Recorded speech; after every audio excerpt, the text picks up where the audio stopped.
देखिए, परसों ही प्रधानमंत्री जी ने बंगाल में हो रही हिंसक घटनाओं के प्रति चिंता व्यक्त की थी और दुनिया का सबसे बड़ा प्रजातांत्रिक देश है हमारा।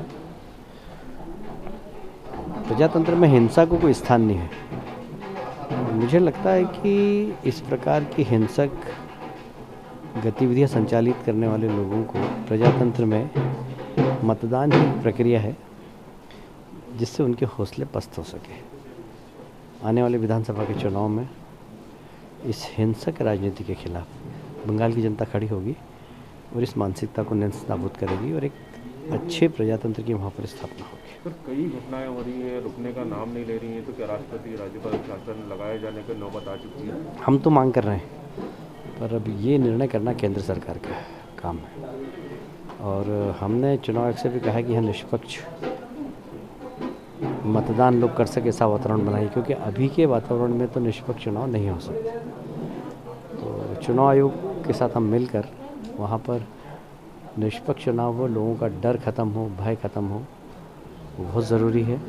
और इसलिए या तो राष्ट्रपति शासन या चुनाव आयोग स्थानीय प्रशासन को वहाँ से हटाकर केंद्रीय प्रशासन के सानिध्य में चुनाव कराएंगे तो चुनाव निष्पक्ष होगा। सर, बिहार में किस तरह का समीकरण देख रहे हैं? अभी नीतीश खामोश हैं, बहुत ज़्यादा कुछ बोल नहीं रहे हैं और तेजस्वी भी जुगाड़ में लगे हुए हैं। देखिए, मुझे लगता है कि नीतीश कुमार जी ने 15 साल तक एक ईमानदार शासन दिया, एक ऐसा प्रशासन दिया जो लोगों में विश्वास जगाए, महिलाओं में विशेषकर। तो एक समय था कि बिहार के अंदर शाम होती थी, महिलाओं को घर से बाहर नहीं निकलने दिया जाता था, पर लॉ एंड ऑर्डर वहाँ ठीक हुआ, अराजकता समाप्त हुई राजनीति के अंदर, अनिश्चितता समाप्त हुई राजनीति के अंदर, विकास वहाँ पर प्रारंभ हुआ, लोगों ने विकास देखा और अब लोग ये चाहते हैं कि वहाँ पर बंगाल में विकास हो। और मुझे कहते हुए गर्व है कि वहाँ पर जाति की राजनीति समाप्त हुई है, विकास की राजनीति का एक नया युग प्रारंभ हुआ है और नीतीश जी के नेतृत्व में वहाँ पर प्रधानमंत्री के आशीर्वाद से विकास होगा और एक नई राजनीति की बिहार में शुरुआत हो चुकी है। सर, मध्य प्रदेश में बीजेपी की सरकार फिर से बन गई है, अब क्या महाराष्ट्र अगला टारगेट रहेगा? क्योंकि देवेंद्र फडणवीस कह चुके हैं कि हम तैयार हैं सरकार बनाने का। अब इसके ऊपर कोई भी टीका टिप्पणी करना भी उचित नहीं होगा, पर हाँ, वहाँ पर जिस तरीके से सरकार चल रही, जनता में भी आक्रोश है और विद इन पार्टी भी वहाँ पर बहुत आक्रोश है। तो अब कह नहीं सकते कल क्या होगा, पर सरकार के खिलाफ जन आक्रोश तो बहुत ज़बरदस्त है। मध्य प्रदेश की बात करें तो सर 3 मंत्री हार गए हैं सिंधिया जी के।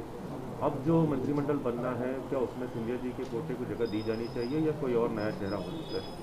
अभी निर्णय करना तो हमारी चुनाव समिति करती है, पार्लियामेंट बोर्ड करता है और इसलिए इसके ऊपर मैं कोई टीका टिप्पणी नहीं करूँगा।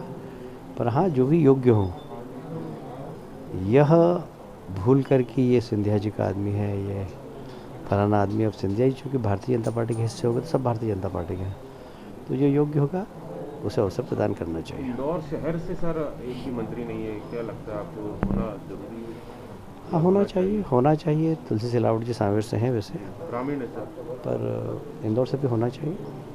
सेकंड सर, जो मंत्री हारे हैं उसमें इमरती देवी काफ़ी जो है उनका मुद्दा उठला था, कमलनाथ जी ने आपत्तिजनक टिप्पणी करी थी और बीजेपी ने मुद्दा भी बनाया था। क्या मानते सर, इस हार का कारण क्या हो सकता है?